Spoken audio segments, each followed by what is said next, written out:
You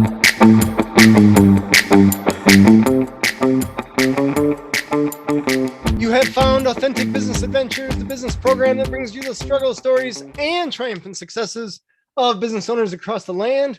We are locally underwritten by the Bank of Sun Prairie. My name is James Kademan, entrepreneur, author, speaker, and helpful coach to small business owners across the country.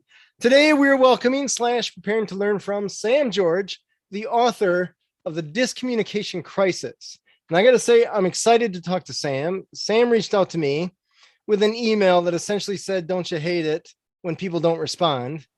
And the moment that I got that email from Sam, I thought, I have myself a little conundrum here, because I got an email from Sam that says, "Don't you hate it when you don't respond?" Well, I feel obligated to respond to this guy. So Sam, how about you tell us what is the Dyscommunication Crisis, and we'll just take it from there. Well, I think it's important to, why does this happen? I mean, this happens to just about everybody. I've done my own polling, my background. I've done statistically valid polling. So the numbers, I know this is a near universal experience. And what happens is essentially when someone doesn't return our text or our email, we fairly quickly, like before the end of the day, we start to say, Well, first of all, it kind of anxious, it irritates us. But then very quickly we say, something is wrong. Well, there's nothing in reality that, like, why is something wrong? Well, something is wrong, okay? Then, of course, we're in the center of what's wrong. Right? We're not the problem. Yeah, and then before you know it, immediately, the first place we go is the worst case scenario explanation you could possibly come up with. You know what I mean? You don't come with, maybe they're eating lunch. No, you come up with a hell of a story. They hate me. They want a divorce. They want to. Oh no, it's even worse than that. You come up with very specific, fantastic kinds of ideas. Very, very, very complicated. It doesn't just end with that. You create a story as an explanation, and it's always the worst case scenario. And what's even worse is that you continue to ruminate on it, and it becomes a negative loop and repeats. I mean, basically, you catastrophize. And I mean, it doesn't go away, and no matter how you try and bring yourself back, you can't. You can't.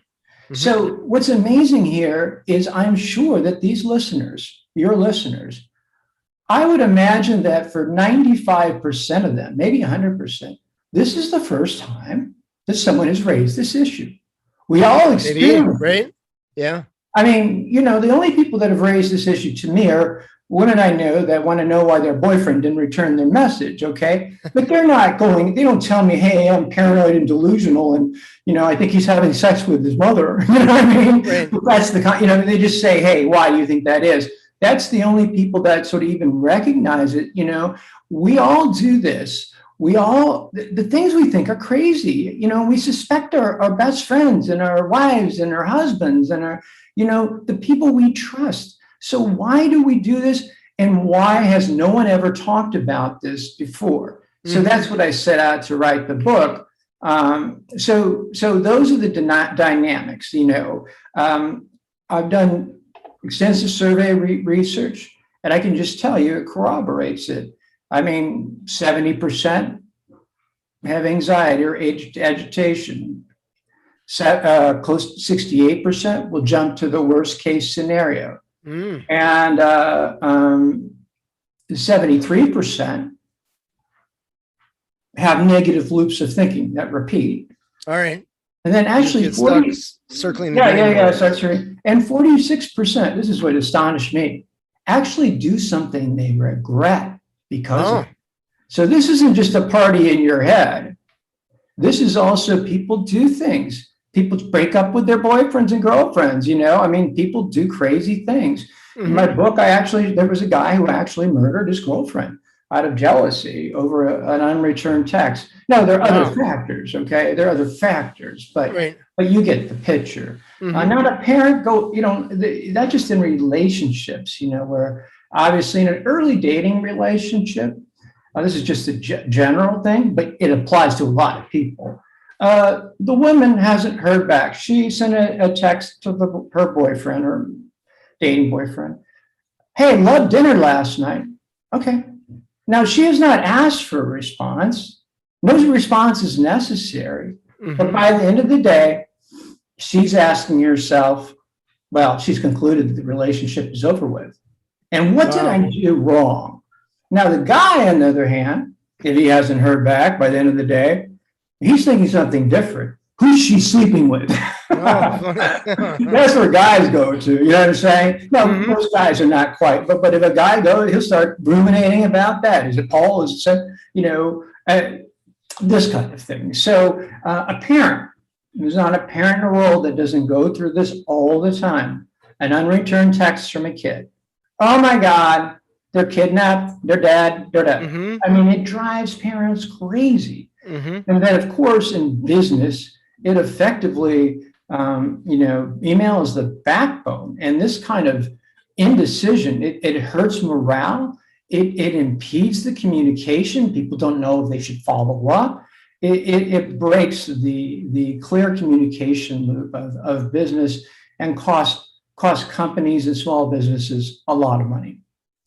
When do you think it became the, I don't want to say the norm, but acceptable on a societal level for people to just not respond to messages that more or less demand a response or should be at least politely responded to? Like I said, with text, that's a whole. We'll get into the answer, but I'll tell you.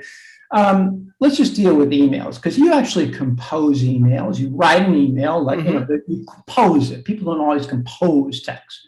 Right. Okay, you compose it like you're writing a letter or something.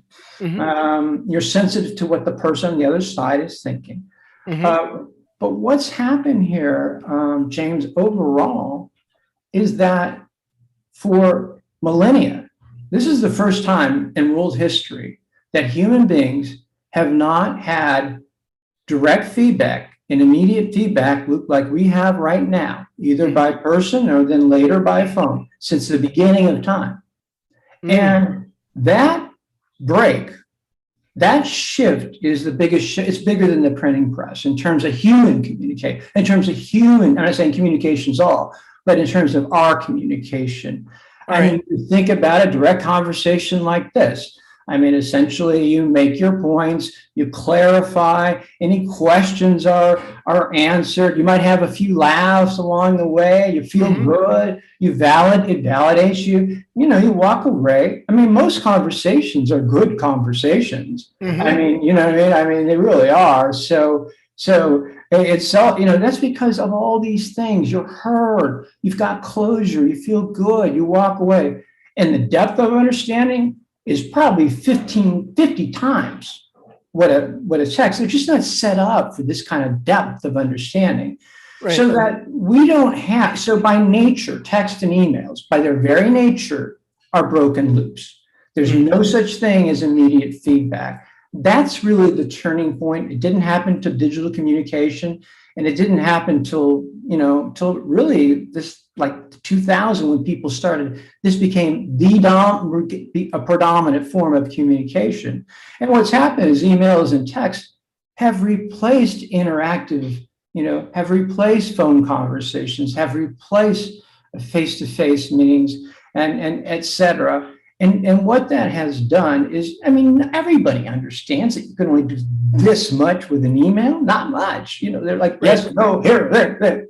But that's now our predominant form of communication. Now, why do people not return your messages?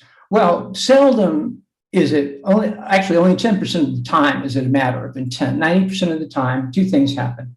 They miss the email. I can't tell you, especially now with this book, I get so much traffic, how many emails I miss.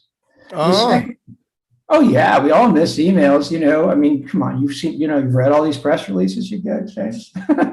The second thing is we log emails. Okay, this is the biggest problem. Is that you'll see an email from somebody, you'll see the subject like, oh yeah, I kind of know, I'll log it, and then mean to come back and forget. So those two things. All right. Right. And then there's the problem too, is that even if they read their email, the emails are not clear. And then they're scanning it, right? People don't read their emails, they scan their emails. All of this comes down to, why do we have too many emails? the broken loop. This conversation, just this far, would be 30 emails. Okay. Oh yeah. Yeah. So, Everyone's trying to schedule the broken something. loop creates that. Why do we have all these misunderstandings and what I call dyscommunication? Well, things are not clear. And then, of course, the last thing is the unreturned messages, which are we just can't handle it. And I'll get back to that later about why we can't handle that. Suffice it to say that we've always spoke with this kind of reciprocal education, real time, and it's just killing us. But why do we think these crazy things? Well, that's a legitimate question. Why do we think these crazy things? I mean, like, where does this come from, right? Well, those examples I gave before of people jumping. Yeah. The reason why, actually, people always say, wherever there's fear, it's the monkey mind, it's the amygdala, fight or flight, all of this. What I found in writing this book is it has nothing to do with fear as we understand it. It's simply what we know today is that the brain processes everything through pattern. It's a pattern recognition machine. That's what your brain, whether it's a perception, an idea, concept, whatever it is, a person, it's basically constructing patterns and storing them. So what happens when you can't complete the pattern? Well, the brain can't store it, and it wants to close the loop. In human ways, we call it closure, but it's much more primitive. I mean, basically, the brain wants to complete the pattern. Another example of this is to show you about what the brain wants to complete a pattern. If someone is late, well, you immediately jump to the worst case scenario of why they're late. Okay. Now, 90% of the time, that's not the case. And, great 87.5% of the time they return your call. So why do you jump to a worst case scenario? Because, James, that worst case scenario creates an ending and closes the pattern. At least it satisfies the brain. And we're not even in control. Your brain is forcing you to complete the pattern, okay, whether it's someone's late or whatever.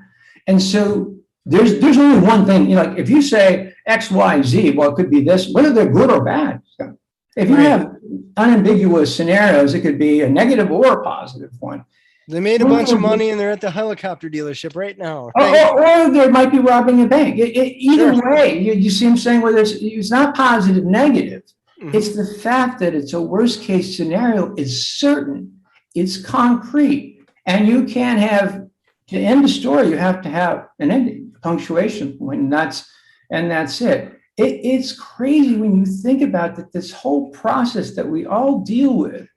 But I will go on that actually goes beyond unreturned messages, that a great deal of anxiety and fearfulness in our life is just generated not by fear, but generated by our brain just doing its thing, Sure. All right. So basically the dyscommunication, when it sends the brain crazy, essentially they get a communication. It wants to close the pattern, close the loop, and it will do everything it can. So we don't even know this. We create a story. But why do we keep on repeating this, James? Okay, let's say about 85 to 90% of the time, you catch up with a person that didn't return your message, okay? And it's almost never what you thought it was. What you came up with is so bizarre that you're embarrassed to tell them, or anybody for that matter.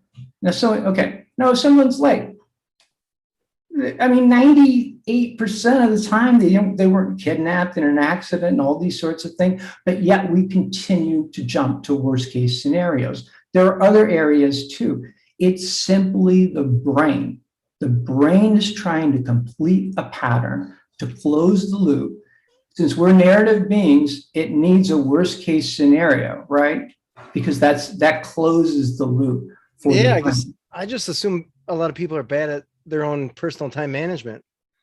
So I don't take it personally that they're late. No, in other words, this has nothing to do, okay, people say, now there's the longer term issues of catastrophizing, that's different, but we're talking about, like situations on the spot type things. We're talking about short terms because that's a whole different ballgame.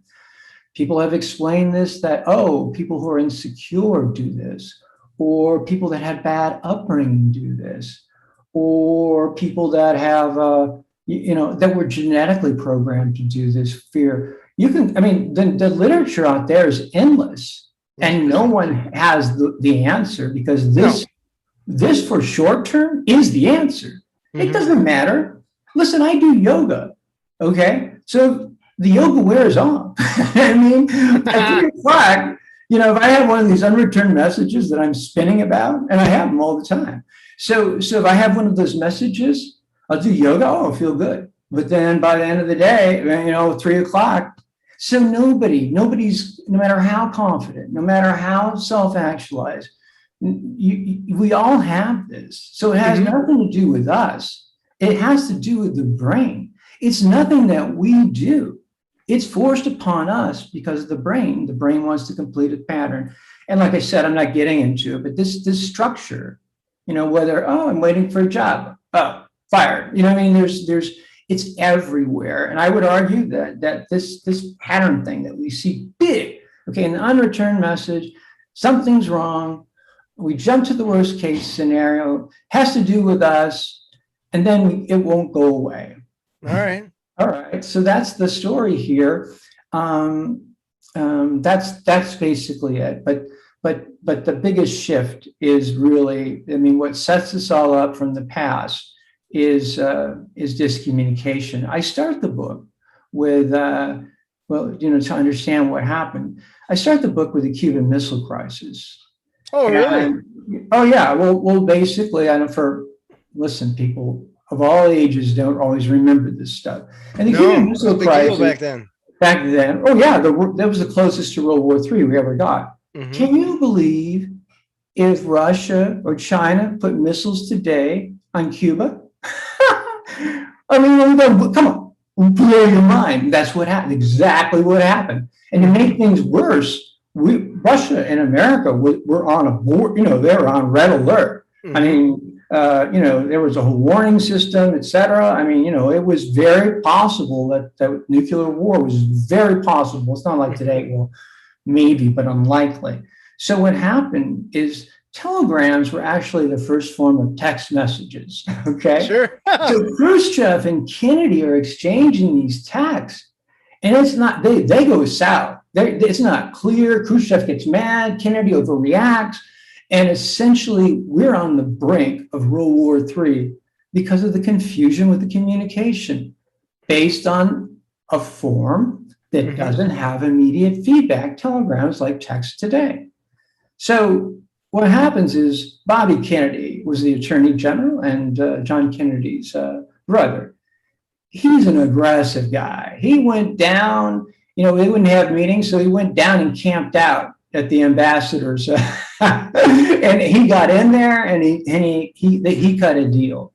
But it took that human interaction to close it. And here's what happened. Here's the point of the story.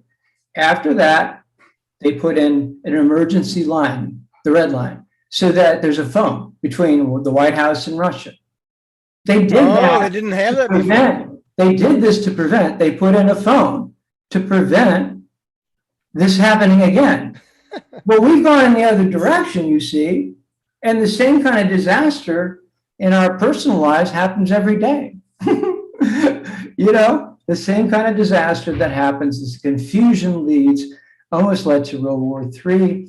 And if it hadn't been for Bobby Kennedy, who said, F with these telegrams, he went down there and knocked, the gates and stuff, and he got a meeting and they cut a deal. The deal was basically this, people don't remember, but Russia agreed to move the missiles, okay? Now, to save face, what they agreed upon was that we would pull our nuclear weapons, certain missiles, out of Eastern European countries adjacent. But history doesn't remember. All we know is that Cuba, Khrushchev gave up. Basically, we won. The other thing was, but that's what telegrams, and so that's what text messages and emails today can do. On a miniature scale, they were wise enough that amidst this disaster, they went in the other direction. And James, that's what we do. I have in my book, I will tell you how best to make your communications as close to this kind of level of interaction where things are not misunderstood, et cetera, and things are promptly returned. But the bottom line is emails and text are a problem. Mm-hmm. Not a problem. The fact that they have become the predominant form of communication, I would say this may be the greatest threat that we face, bigger than COVID, because it's destroying our real. Think about it. Emails like this were tiny in terms of what you can do with it. Mm-hmm. And so it's basically, we've lost this quality of friendship, the interaction, all these things, we're losing it. It hurts relationships. There's not anybody that doesn't in a few month span that hasn't had a miscommunication in a relationship over, a friend, or, like I said, the parents are having them every day, and in romantic relationships too. So it affects every aspect of our lives. So I'll go through some of the solution. I now have a digital marketing firm. My background is in politics. I do political media, and then I sort of evolved digital, and now I do digital for nonprofit organizations. Okay. But I know the business. I mean, this is $1 trillion business of getting people to open the email, read them, and give them money. Okay. So what I did is translated what I knew, what I learned there, and tried to come up with solutions that were proven to apply to everyday life. Mm-hmm. And that's where I got my solutions. Now, James, do you have any questions? Well, I don't know if you mind if we shift gears a little bit, because sure. I want to know what triggered you to explore this and then to eventually write the book. Well, I was actually working, I've studied philosophy, done graduate work in philosophy. It's always been a hobby of mine. And I really was studying fear. I spent a year and a half with the eye of writing a book about fear, because I just thought for sure this whole fight or flight, all this stuff, the monkey mind, I knew there was something more about anxiety and fear than what people were talking about. One of the reasons is I do hot yoga. I do Bikram yoga. Now, essentially in Bikram yoga, you're doing yoga in a temperature of 110 degrees with 45% humidity. All right. What happens there is you talk about the fight or flight, it goes off. Your body, no matter what's in your head, the fight or flight, the amygdala, now you don't experience fear, but your body does. And so that whole mechanism goes on. But no one would call hot yoga fear. So I realized it was just a label game. And so that's where I came up with, I thought, hey, this is something that's manageable, a small piece, because, that would get out there to people, get them thinking about these things. I thought it would be sellable, and it has. But what I realized in writing it, I actually got the answer to the bigger picture. And that's basically the brain's pattern process, that explains a lot of our fears and anxieties today. Mm-hmm. It's not what we think. We don't have anything to do with it. It's the brain. And, it's important to know that, one, you're not alone in these feelings. Okay. And then two, but it always had bothered me. I mean, for years it had bothered me. I talked to my psychologist about it. Oh, they said that's normal. And then I asked them, why? He was a Jungian and Freudian, they didn't have the answer. Mm-hmm. And as far as I know, when I would bring this up, nobody ever, they would look at me like, what? Yeah. And then they'd admit, oh, yeah, I understand what you're talking about. I mean, we all do this, but no one talks. Wait, why is there, how could something this big? Mm-hmm. I mean, this happens to everyone. We think delusional things. We go off the deep end and we do it with regularity, but yet no one talks about it. It's not in any psychology book. So that's really where basically I got started. My first book was about the Great Divide. In 2000, I was a co-author in 2000, and actually in 1996. Okay. In 2004, myself and a couple of other people wrote The Great Divide, Metro versus Retro America. It was the first book about red and blue states. Yeah, people had started to see this, but nobody had any idea what today has become a full-scale war. I mean, it really is a war between Metro America and Retro America. Mm-hmm. But I could see it back then, right? I could see something that others didn't really completely see. And we went into the, this thing, this is not just about Trump. I mean, this red blue thing, this goes deep into the founding of the history of the United States.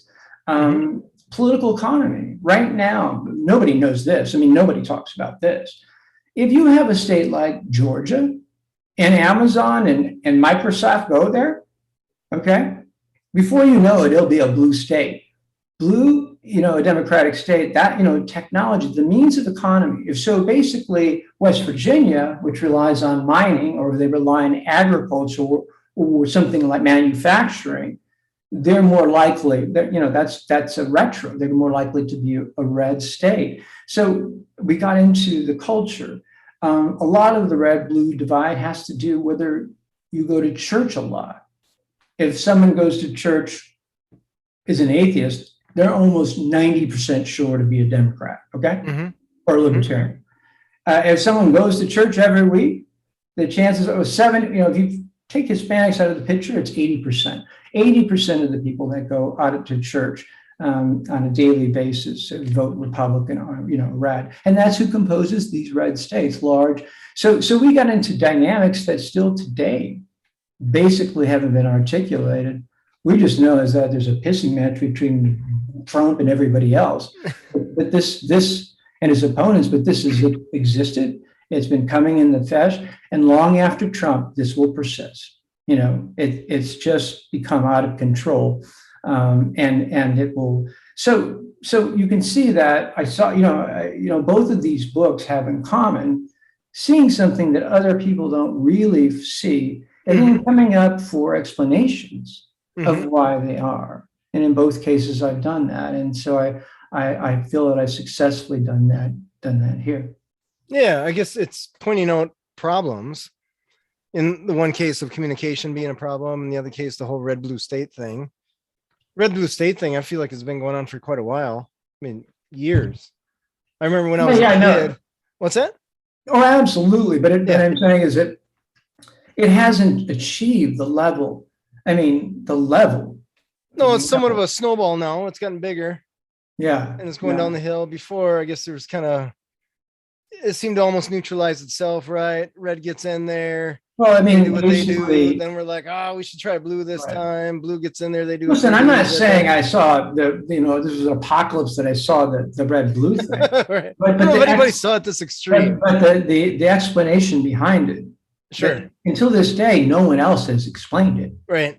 Fair. You know what I mean? There are no other explanations other than this one from 2004. And yes, we did predict that this was going to get even worse. We are, basically the authors, including myself at the time at least, are Democrats. And so Retro America kind of already had a self-identity. They were already voting consistently Republican. Whether it was against their economic interest or not, they were doing this, okay? A lot of people with low income. So we decided, Democrats had this message, well, we're the party of the working people, blah, blah, blah. Forget the rest of the country. What we need to do, it'll take care of itself. Metro America, the blue states, needs to create a self-identity. You know what I mean? It needs to be a political force, but to do that, people have to recognize. In other words, this they didn't get. There were blue states, but Metro America did not understand itself as a self-conscious. Today it does. Oh my gosh. No matter, it's war. So Metro America, the idea was to politically mobilize progressives along, so that they didn't see that. But here's the funny thing. Back then when we tried, the public radio crowd, they didn't like it. I mean, first of all, we got a ton of press and you got obviously explosive, book. But the liberals didn't like it. The liberals of all people didn't like it. Oh, you're dividing the country. You're dividing, da, da, da, da. Well, today there wouldn't be any problem. You see, that's because the progressives, the liberals, their ideology ultimately comes back to the enlightenment with a universal approach. We are one country, Mm-hmm. but today no one does it. They're really fire the cannons both ways, Right. That's all all there is to it. You forget that one of the early people who tried to assassinate a bunch of senators on a baseball game was a Bernie Sanders supporter. All right. Okay. And that when the Electoral College, when basically George Bush won the election, but lost the Electoral College by 500,000 votes, like Trump. Okay. So what happened is that there was a riot among Democrats in Washington, D.C. Not a riot, not like that one. Do you see what I mean? Massive protest when Bush, was being inaugurated. So you see, you're talking about Bush 1 or 2? Bush 2. Bush 2. Okay. Whenever you say Bush 1, That's back when things were normal. So I'm not going to get off in it. I'm just trying to say, while people saw it, they didn't understand it. In the case of emails and texts, people kind of know there's something wrong. They talk about it, but they really think it has to do with the technology, but it doesn't have to do with the technology, James, because 80% of the people read their emails on their phone, 100% of the text. The phone is the same thing. It's the same technology, but instead of talking on it, you're checking it for emails and text. So the technology has not changed. It's really this communication loop, which is so important. Anytime you or people listening have a conversation, they'll know exactly what I mean. They'll just ask you how you feel after it. You're validated, you feel good. You're on the same page. With text, there's no such thing. Okay, you never know. Or with email. Right. Yeah, it's interesting. I had a little brother with big brothers, big sisters, and I never used text. This is probably a decade ago. Text just seemed annoying to me. I didn't want to take the time to spell something out. I wasn't an emoticon kind of guy. And I just felt like text was exclusively for me asking a question that deserved a yes or no answer. Because you can respond yes or no very easily, but writing a novel, I'm not interested in that. So this kid, I was having a conversation with him over text, and I'm like, this is dumb, talking with him. But all of a sudden, he just stopped responding. And so the next time that I saw him, I said, hey, what happened? You went away. And he's like, oh, yeah, I had a buddy come over, whatever. I'm like, well, you didn't say goodbye, or there was no, like you're talking, there was no closure in the conversation. So how do you know? I'm sure, but I mean, come on, James, you started thinking crazy. You were like, you started. I didn't. I just thought, well, that's rude. I didn't think that he got hit by a bus or anything like that. Yeah, but I mean, if you thought that was, no doubt it was negative. I mean, totally negative. Yes, I didn't think. Yeah, totally negative. I mean, people don't always go into the full-blown catastrophe. You know what I'm saying? Yeah. There are grades of it. Hey, every time. I mean, when you write an email, you're not sure. See, we're never, because there's no communication, direct communication loop. What that has created is uncertainty and anxiety in our society. I mean, you're never certain. You never know, one, if the message will be read. Two, here's the big one that people worry about. Will it be misunderstood or understood? Okay. Right. There's no tone. Yeah. And then, well, I mean, even if that, it's really easy to misunderstand. And you know what I mean? Like when you write an email, you have to sort of anticipate this. You have to anticipate this kind of feedback loop. Of course, that's lame. You can't do that. So that's at the beginning, there's anxiety, right? Not anxiety, but you really have to, and then you're not sure. Like I said, quite a few emails and texts are not returned exactly what you said. He forgot about it. You know what I mean? It's like he got busy with his buddies. And there was a squirrel or something. I mean, text messaging is a little bit of a different. And when I get into some of the solutions, I'll tell you. But you know what? You had the right instinct. Always ask a question. Always, and what? And now don't say, what do you think? Or I need your input. Yes, no. You've anticipated the answer to really clarifying emails and text, which is always ask a question and make sure the response is yes, no. Not exactly yes, no, but you have, because everything you can't say yes, no, but frame the response. And that forces, first of all the blah, blah, blah, they'll see the question, okay? And then all the blah, blah, blah, you know what I'm saying? Secondly, what you do is get right to the question, it's good.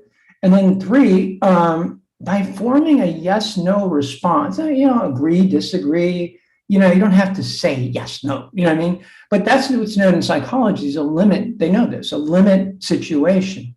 Limit situations force us to respond. You know what I mean? We are compelled, when we see a yes, no scenario, we feel psychologically compelled to respond. So really your strategy is part of the answer to how to get over this dyscommunication crisis. And it's a big piece of what you talk about is a component, significant component of the solutions that are available. So James, you're ahead of the game. Yeah, it's interesting. I've come up with an email that I've had pretty good success with when I don't hear a response from someone, if I would consider it important. Like I had to send one to an employee that decided she didn't want to show up to work ever again. And she didn't feel like telling anyone. So I said, hey, I give her the stuck under a bus scenario. Like either you're ignoring us or I'm presuming you're stuck under a bus. If you said that to an email? Yeah. Oh, well. I sent an email. It just says, well, that's you were dealing with it. You know what I mean? You wouldn't do that to a friend who hadn't returned, but I get it. I totally would. Totally would. Because there's a little tongue-in-cheek humor that you're kind of pointing out, hey, you haven't responded to me. The only justification for you not responding to me is that you physically can't. It is not that you made a conscious choice. That's not the basically comment. That's not that I don't basically have that in my book, but it's a clever strategy.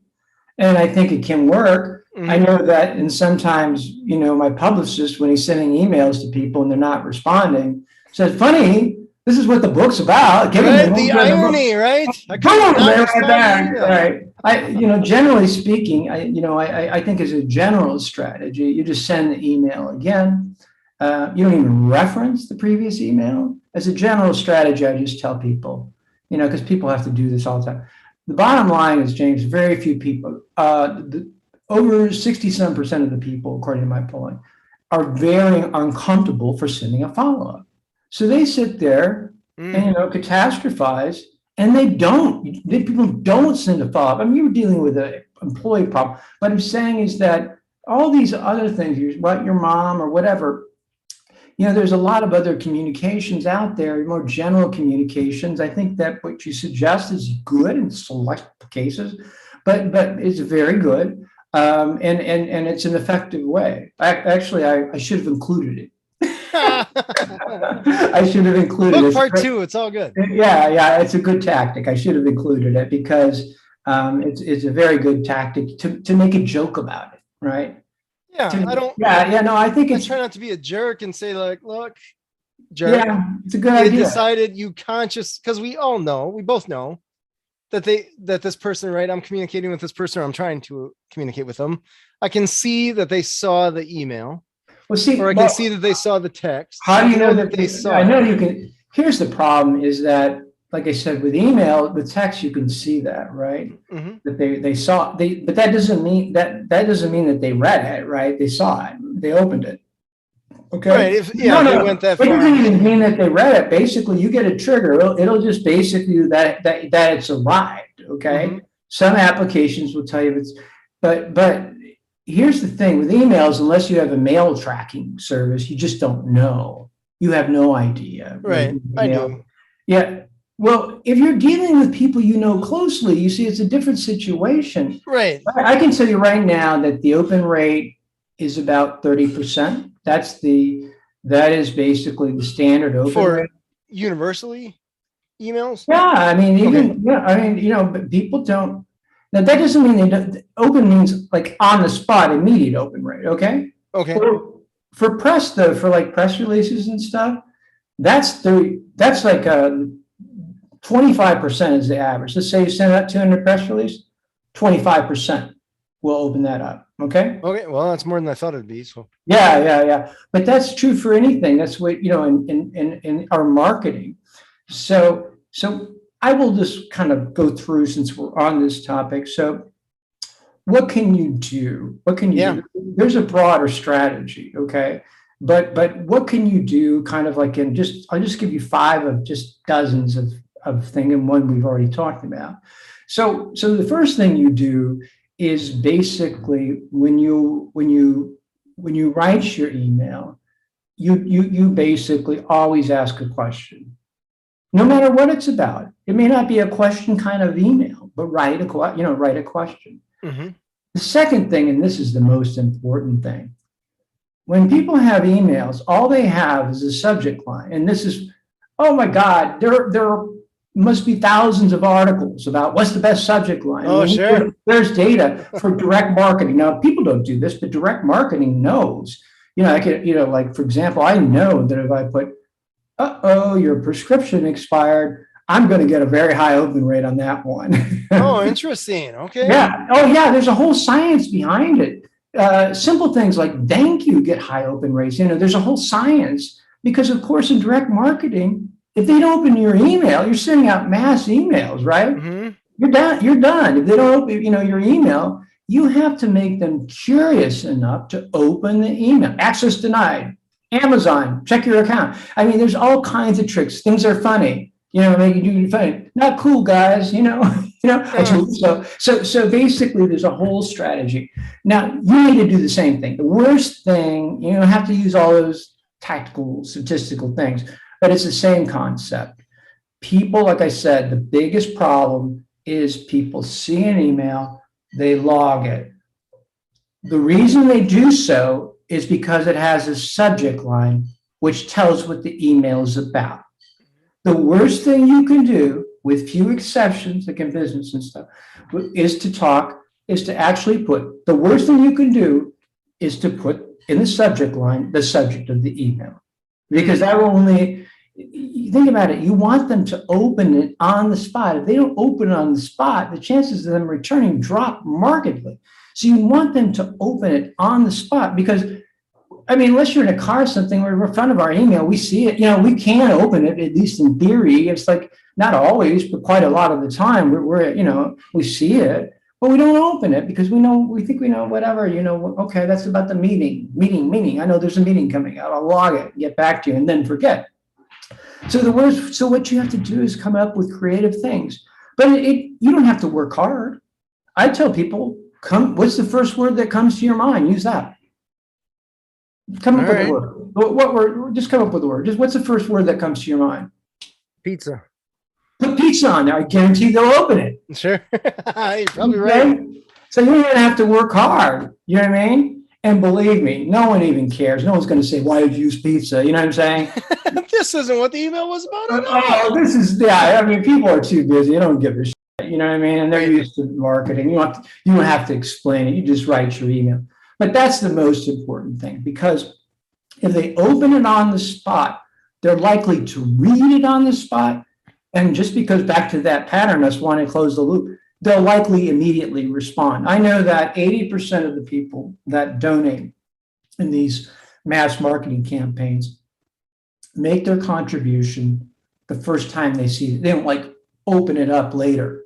80% do it on the spot. When they open the email, they click through or whatever, boom. They don't go back to the email. So we know this from direct marketing. This strategy works. We know that, if you use a pattern interrupt, anything, whatever comes to your head, you come up with another word. So I tell people, you don't have to work that hard. You don't have to get into all that BS. Another one is leave it empty. That's what I do. No matter what my email is, I just leave the subject line empty. It has the same effect. People want to know what it's about, That's my strategy, because I don't want to have to think about a word every time. I'm just trying to say, as I use it as a universal, and it does a pretty good job, overall. All right. Yeah. Next time, if you got an email in your box and it's blank, subject line, blank, that too creates, anything to create curiosity, anything. And you want to be clever, then you can talk about, if you really want to do it, then, you could mention something that you two have in common and then put question mark or something. Remember Margaret? Maybe you knew Margaret from college or something. Remember Margaret? Oh, that'll get, you know what I'm saying? So that's even better, you know what I mean? Right. So what I'm telling you is that you can do the same thing very simplified, but you have to do it. If they don't open the email, they'll file it and they'll forget. That is where 70% of the unreturned messages, the rest are the emails get lost, okay? And there are quite a few people that don't respond because when they read the message, I can't calculate the number. They don't know what the person's asking. And see, that's the thing about asking. All right. This is not a definitive question. That's where you were right, James. You're ahead of the game. The first thing you do, I mean, obviously you compress the email, so there's not a lot of blah, blah, blah. And then basically you ask the question, you want to give some narrative. And then you always ask a question, and it's a yes, no kind of answer. Now you can't say every time question, yes, no, you know what I'm saying? Human relationships. But what you don't do is say, I need your input, or what do you think? Oh, that's a guarantee. Well, what do I think about what? Yeah, I really don't know. I mean, I can't tell you how many times I have actually filed. I opened the email, I read the email, and it says, what do you think? That's almost an email for sure that I'm going to answer later because I just don't want to deal with it. It takes a lot of work too. What do you think? I mean, it takes a lot. You want to remove the word. You want to make this clear. Yes, no kinds of answers. Agree, disagree. Do you agree? That's an easy way to say. If you really want to, do you agree or disagree? But you can just say, do you agree with me? You can do that with anything. Okay. Do you agree with me? You know what I mean? So that I'm just trying to give you simple ways that you can do this every day in your life to get people to open it, because that's the most important thing. If they do not open your email on the spot, the chances of them returning drops off markedly. Oh, I bet. Yeah. Yeah. I mean, if I did the math, it's like hundreds of percentile. Because then it's just buried in the hundreds. I know from direct marketing, right? 80% of the way, I mean, we know this. I know this about subject lines, you know what I'm saying? The open rates. All these things I tell you have been proven. They are a fact. There is a whole $1 trillion industry based on a couple of things. The next thing is, this is right out of is old school, but it always works, and it's so true. Always use their first name. In an email, use it 3 times. Always start out with Dear James. Okay. Then use, actually, on the question, James, comma, question. And then, when you're signing off, say, hey, thanks, James. Use the person's name 3 times in an email, not less, 3 times. What this does is it keeps them, I mean, we will stay tuned to our first name. A first name is one of the most important, I'd say, in terms of validation. I can't think of anything more effective than your first name. If someone forgets your first name, you can kind of tell, because they're not, instead of saying James, it kind of hey you. Yeah, it really kind of makes you feel not too good, right? Right. But if somebody, at the store, like a clerk or something, you don't know well, remembers your first name, you feel great. That's the power of first names. One time I had a chiropractor. He came from Florida, kind of like he was kind of a sleazy guy, but he was substituting for my normal chiropractor. In a matter of 20 minutes, he must have said my first name 36 times. Now I knew, and it kind of irritated me, you know what I mean? But he kept on saying it, and I walked out of there feeling great. Wow. All right. Oh yeah, they've done this. This is like they've hooked people up with wires. This is what sex, money, this person's first name. Think about it. That's you. So that's a guaranteed way that they will read the email. So many people scan the emails. Do you see what I'm saying? So you've got to get them to read the email, and the simplest way to do that is to put their name in 3 times. The second thing, in terms of text, how many times you use the first name is not relevant, but what is relevant is that the first text, Dear Jim or Jim, comma, that's, we presume, because it's on there, you still begin your text with a first name. You give a very short, kind of like what the issue is, and you do exactly what you did, James. You ask them a question with a yes, no answer. That's how you get a response with text. But always use the first name. There's nothing we like more than our own first name. It's better than sex. Okay. I mean, they've wired people up. They show pornography. They show all kinds of things. People, in terms of your neurotransmitter, your brain's pleasure thing, your name. Well, come on, James. If I just sit here and say your name 20 times successively, you'll feel better. I mean, this is the first couple will be cool. After that, it's probably you'll be irritated, but you'll feel. Believe me, I'm telling you, this shit works. I mean, like a lot of people in sales understand this. But with emails and text, this has never been applied. No one really says, do this all the time. I would say that it's very common. Majority of emails that I get don't say "Dear Sam." Okay. I mean, it's usually they just go right into the body. Yeah, they just go right into it because it's me, right? It's not anything negative. But it's 3 things in the email. 1, in the introduction, "Dear Sam." Okay. Secondly, when you ask that question, Sam, comma, then ask the question. Okay. At the trigger point. And the third is, as you sign off, say, "Thanks, Sam. James." That's simple. I guarantee you. And so all of that will get an immediate response, and your communication, I mean, you won't have this problem. But there's one last thing, and that's what you were talking about, unreturned. You have to do follow-up. We talked about this. You're a creative, assertive guy, right? So you do this stuff, right? A lot of people, a lot of people are followers, right? They're afraid to follow up. What will they think about me? And what I tell people, the simple way, I mean, I think you come up with a sort of that's a specialized boutique category. I wouldn't use it all the time, obviously, but we're a general way. But it is good, and I would have included it. But a simple way I tell people is they haven't got the email. 90% of it lost it. They file it. Just write another email, edit, copy, paste. Don't call them on not having the email, because that can backfire. You don't do with the club. If you just do it, don't forward the email. Like, did you get my email? Don't forward. Don't file. Don't. Just basically, as a universal policy, you could do more creative things in certain contexts, like you do, Joe. But I mean, for basically business, the predominant thing, just send another email with another original subject line. Cut, paste the same email, okay? And then all right. Yeah, because it's not, they haven't seen the email. We all know that's the problem. They haven't read the email. Yeah, I guess I've done that before where I forwarded you can't to them and copied, pasted the email so that they can see in the chain. No, that's another thing. Chains are, this is something I normally don't talk about, but reply all is deadly. You know what I'm saying? Right. Well, I guess when I say the chain, I mean the interaction between me and them. Yeah, I think that's another good point. I really think that, generally speaking, now I do this, now maybe for other people it's different, but I prefer non-conversation, where you don't have all this succession of 15 emails on the email. Okay. Because sometimes it's hard to find out the incoming email. Right. Sometimes it's at the bottom. Sometimes it's not.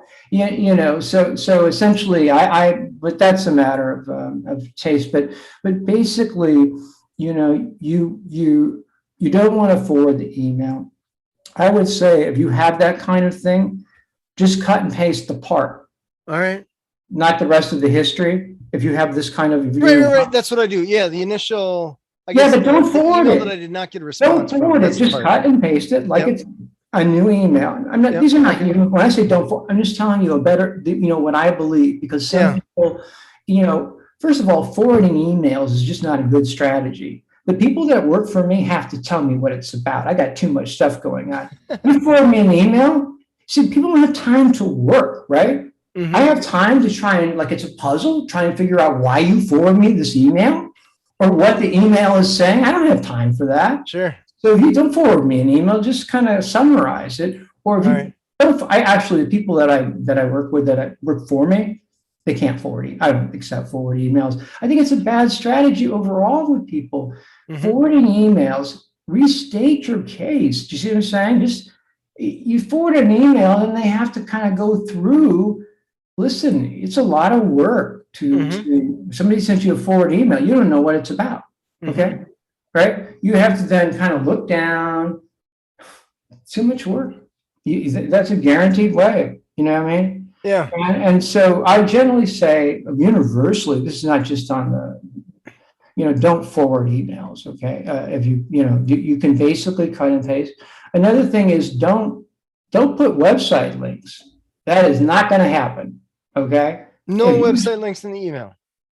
Well, if you do so as a supplement, but what you should do is take a screen picture. And you need to show the website, right? So, for example, if there's an article on a website, you're better off to cut it and to copy and paste the article and then into the body of the email. Yeah, because it takes work. The people see the link. Very few people will hit a link. They've got a lot going on. So what you do is you explain it to them. I show like some image of the website. The best thing to do basically is either edit, copy, paste, or take a screenshot of the relevant piece of information. Then you can put as a sort of FYI, But no, whatever you're trying to get through in terms of the website, you need to put it in the body of the email. You can do this two ways. You can edit, copy, paste, or you can do a screenshot, a PNG. Basically, the great thing about screenshots is that they show up graphically. If you put a PDF or a Word file, sometimes PDF. So if you take a screenshot, it shows up. It's not an attachment. It's not an attachment. So that's another thing. Then attachments. Try not to use attachments. That's another way. The more work, the less likely, again, with an attachment, you're better off to basically take a screenshot and put it in there. If they have, I miss the attachments. I can't tell you how many times I didn't see the attachment. And particularly if you're in conversation mode, like if you're in conversation, my emails are 111, so there's not this long history. But for some people, that are in conversation mode, and I think quite a few number of people is, oh my God, attachment, where's the attachments in the tangled? You can't find attachments. So these are things, that are kind of outside of the, these are sort of general strategies of, other things. But the overall strategy is essentially to basically create real-time communication to the extent possible. But that said, you can't do it. You have the other part of the strategy is start talking to people, okay? You have to start talking to people. You have to start meeting with people. You have to do this. Otherwise, your level of connectivity and communication will wane. You have to do that. Now, what I do, I don't write this in the book, but what I do is I always schedule conversations because I don't want to deal with unanswered voice messaging. I think a lot of people don't. So if you text or whether you do it in an email, set a time. Okay. All right. Oh yeah. Especially, hey, can I talk to you at 3:00? When anybody says to me, well, I'm available from 4 to 7, I say, oh, how's 5? You know what I'm saying? Don't leave it open. Don't, because they'll miss it. Then you have now the unanswered call, called the voicemail is a little bit different because it's an invitation to a conversation, but some of the same psychological stuff happens if somebody has to return your message. So to avoid that, you schedule it. Okay. That's what I do. Yeah. I like that. Yeah. And then also what I've done personally, no text. Okay. No text. So people, basically what I've done is I've put everything on email because I have a home office and I see the thing all the time. Random calls, I ask people not to call me because it may not be the right time or whatever. And so often you play voice messaging and then you have the same sort of game. So I don't ask people, again, these are people I've worked with, people that I have, these are, also my mom and people like that. There's only a couple of people that will call me spontaneously. The other thing is that I do is basically no text. All right. I don't do texting. I just don't do it. Okay. I shut that down. And I would argue to people too, to try and, to minimize the texting. But people are different, so I can't say that's universally. But what I've done is basically unify my platform. But this is not, again, this is me. This is not something I'm saying for all people. Mm-hmm. But you do want to reduce the clutter. Mm-hmm. You do want to reduce the uncertainty, right? And that's why these things, are best. But you need, if you're not getting an answer, you want to get on the phone, but you shouldn't just get on the phone. Mm-hmm. You know what I mean? You should send them a note, text, Right. I'm calling you. Okay. Mm-hmm. So all of these things are ways and tactics that you can do, but the overall strategy is to are things like this. Finally, there is a part of the book, I devoted part of the book because I actually have a yoga company, a medical yoga company that's on. Oh, really? Okay. Yeah, I train people online, medical yoga, another idea, medical, it's called White Medica. And it's right now, it's mostly a training program online with thousands of teachers we've trained on a study. We've done one study with ASU on seniors and one study with Mayo Clinic with breast cancer. We create yoga series based on, that center, we test these yoga series we come up. And then we teach people online across the world. We sell these courses. And Wow. again, with these, but it's all done online. And so in the development of the course, we engage people, like for example, but essentially the same kinds of things are at play. I mean, essentially, I basically also was developed, like for you talk about Zoom. Zoom is a failure, okay? I mean, overall, Zoom is a failure. The irony of us here, but I understand what you're saying. There's nothing that we couldn't, the sound, first of all, even the sound, I've got a high-level microphone, the sound quality of the phone. Right. I mean, the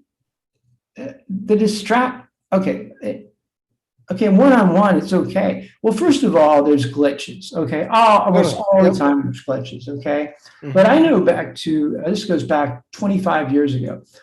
I had a Uber client, one of my main clients in life was a billionaire named John Sperling. He was a billionaire when billionaire meant something. Also George Soros. But basically, he created the University of Phoenix. They developed the first online university, boom, full scale, like 100,000, and still today they have by far, they were the first one to do a comprehensive, not a little, and I was involved in some of the research. And one of the things he had me look into as part of the curriculum is to compensate. It's adult education. University of Phoenix is still very, it's not just online. They have campuses across the country. Yeah. It's adult education. And so adult education have less time. You're not going to class. So one of the things they do to compensate for the lack of access to the teacher all the time is they have teams. It's a very important part of the educational model. Back then, believe it or not, there were proprietary solutions, that were not that much different than Zoom, okay? Okay. They were like this, okay? They were not that much different than this. If you wanted to pay a lot of money to get this, you could do this, okay? Even with the bandwidth we had back then? Yeah. I mean, dial up and all that kind of stuff? I'm just telling you that. I can't remember the detail, but basically in terms of function, okay, but in these focus groups that I did across the country, it didn't matter because we simulated basically that. And you raised good points. But across the board, the conclusion of the research is that a conference call is a better way to do this. Oh, interesting. Than interactive. And today too, absolutely. I would argue that this, that even many times, I don't know how much different this interview would be, basically on a phone. I really don't. And I can actually answer that. And this is only from my experience. Yeah. Because pre-COVID, I was actually in a radio studio and I would interview people over the phone. And it was weird because you're in a very small room, radio studio. I think it was 6 foot by 5. you're in a closet with a lot of computers, a lot of things generating heat, and you're hearing the voice of the person that you're interviewing, but you don't have any, there's no body language, there's no eye movement, there's no facial expression. It was an interesting, not necessarily bad, but I personally like the addition of video. I prefer dramatically more Yeah, so I think that in person. my issue with Zoom is multi-party. Okay. I have no problem with Zoom or Facebook. I use it actually one-on-one like this. I do think that this connection with a face-to-face thing on a one-on-one basis. Mhm. But doing a large meeting, 7 or 8 people, Oh, yeah. what typically happens is the person who convenes the meeting takes over. Okay. How do they don't even know how to, they wait to the end to say, okay, I have a question. So absolutely, there's no way. This is what the research shows then, and it's true today, that you're going to get a much more interactive if it's multiple people on a telephone and a conference call than you're going to get through Zoom or FaceTime doesn't even have it. Absolutely. On one-on-one, I think that you're right. I think that there's a value added, but in terms of so many distractions. I mean, there's the glitch, like your screen, people are down there. Then, a good friend of mine is a United States Senator named Kirsten Sinema. She said she tells all of her staff to shut the screen off. Oh. Because it does psychological damage. The other day, I was talking to someone in England. I was getting ready for this. There was a picture this small, black and white picture of him and his dog. Oh, weird. We shut his screen off. So I had to talk. You talk about alienating. That was worse than anything. It was worse than a call. That was kind of like an unreturned message. There I was looking at people do this, James. They shut their screen off. Oh, yeah. I did a presentation for When Words Collide. That's very alienating. Do you see what I'm saying? Oh, my gosh, it's terrible. My wife's a teacher. She was doing Zoom because they were forced into it. And her students, it was just all black screens.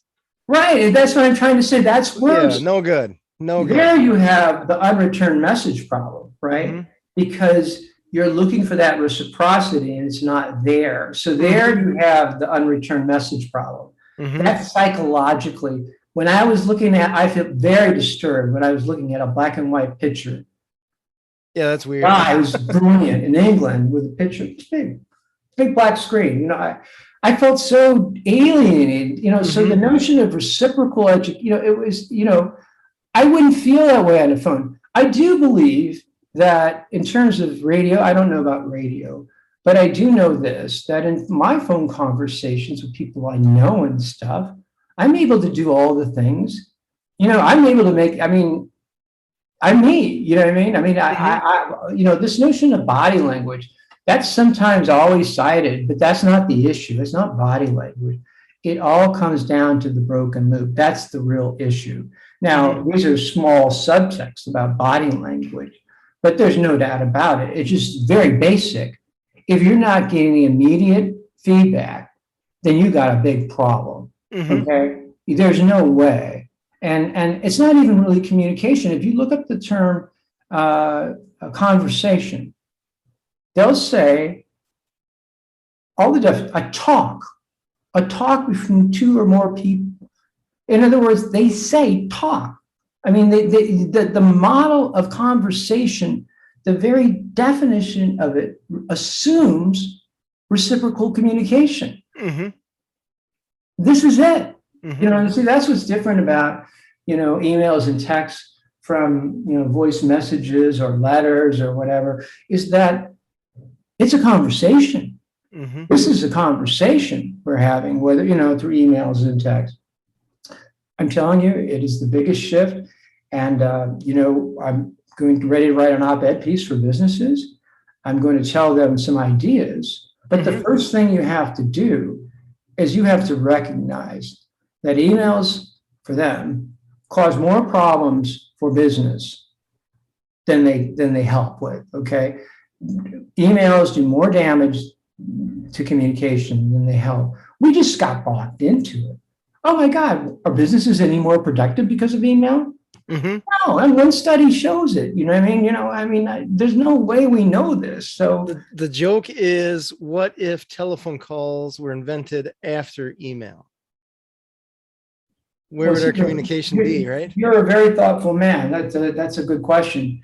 Well, Well, with any hypothetical question, of course, we can't answer. I don't answer hypothetical right. questions. If Hitler wasn't born when we had World War II, I don't know. I mean, oh, but you know what I mean? Like we think like, oh, this is I don't even, what I'm saying is that I can't even begin to answer or conceptualize it because I just think that hypotheticals are, but it's a fair question to ask and it's kind of fun, yeah.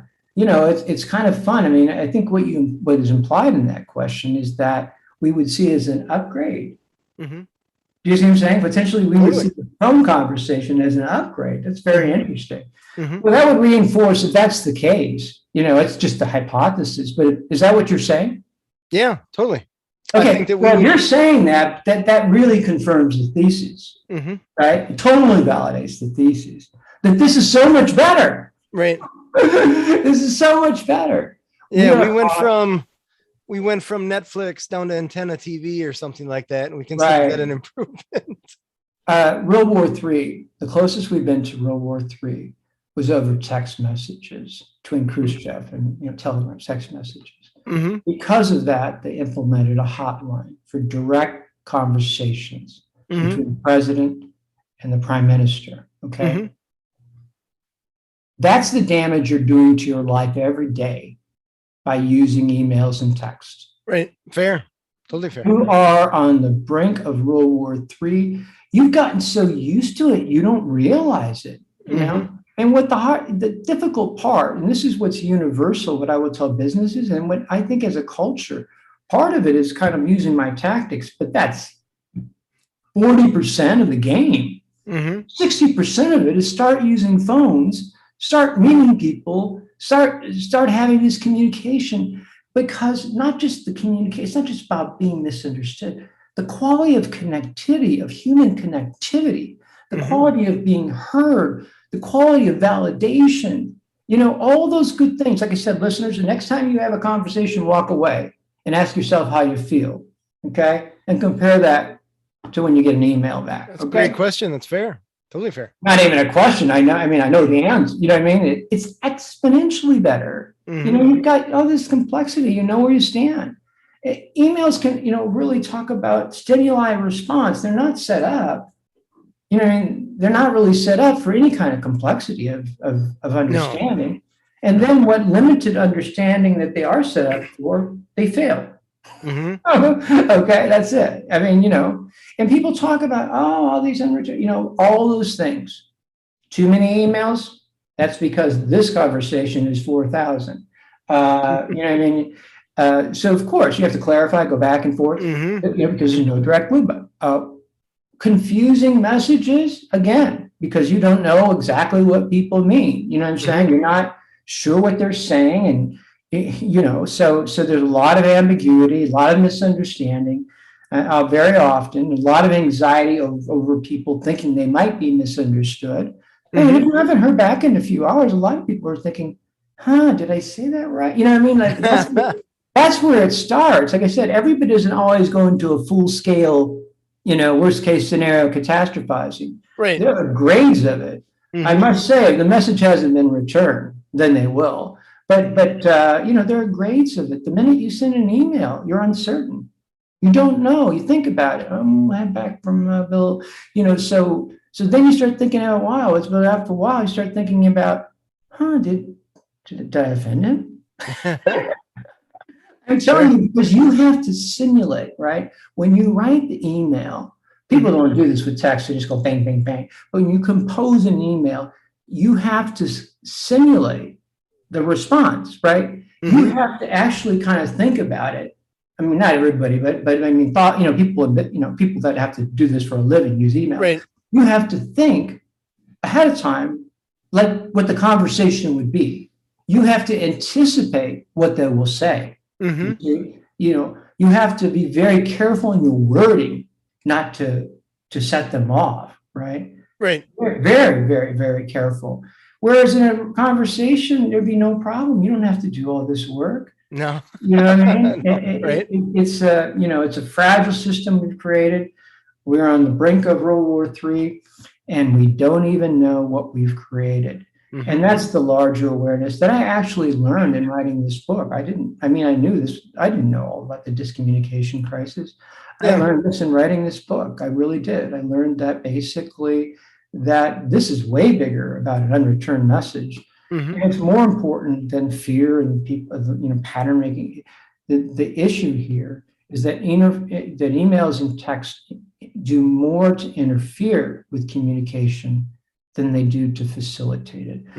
More to interfere than to facilitate it. In terms of our mood and happiness, we would all be happier.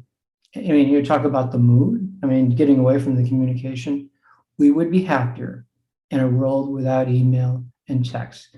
And that's what's tough to imagine. It's easy to imagine. You imagined it. Right. It's tough to you came up with the answer. You said, what was the phone call later? I remember the phone calls. Yeah, you're happier. You're being validated. You feel good. I feel good after this conversation, you rarely have a bad conversation, Right. Because even if there's conflict, you're able to iron it out. You can't do that through emails. It only emails are for a tiny level communication, and it doesn't even do a good job of that in text, tiny level. And then the bottom line is there's no medium then for the bigger challenges of communication. Right. And so then basically you don't want to talk on the phone. You don't want to meet in person. And meanwhile, you're using this little tiny thing to communicate. Right. All right.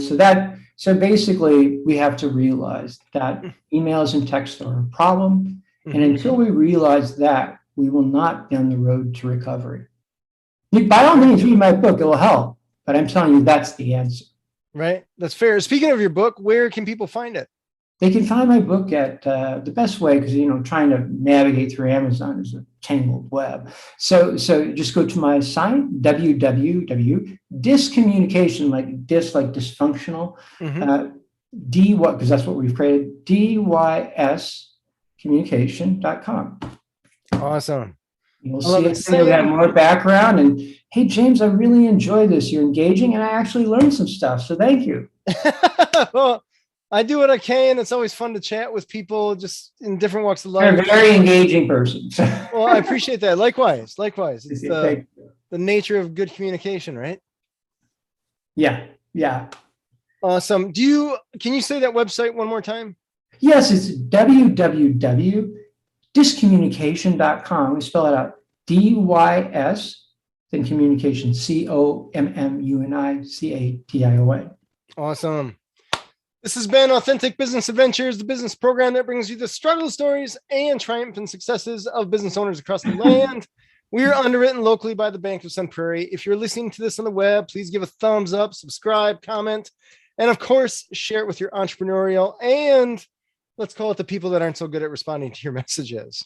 How's that for? Remember to do those. Remember to the subject lines, guys. Remember subject line pizza.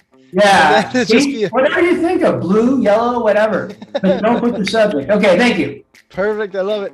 My name is James Cademan, and Authentic Business Adventures is brought to you by Calls on Call, offering call answering and receptionist services for service businesses across the country on the web at callsoncall.com, as well as Draw In Customers Business Coaching, offering business coaching services for entrepreneurs looking for growth on the web at drawincustomers.com. And of course, the Bold Business Book, a book for the entrepreneur and all of us, available wherever fine books are sold. We'd like to thank you, our wonderful listeners, as well as our guest, Sam George, the author of The Dyscommunication Crisis.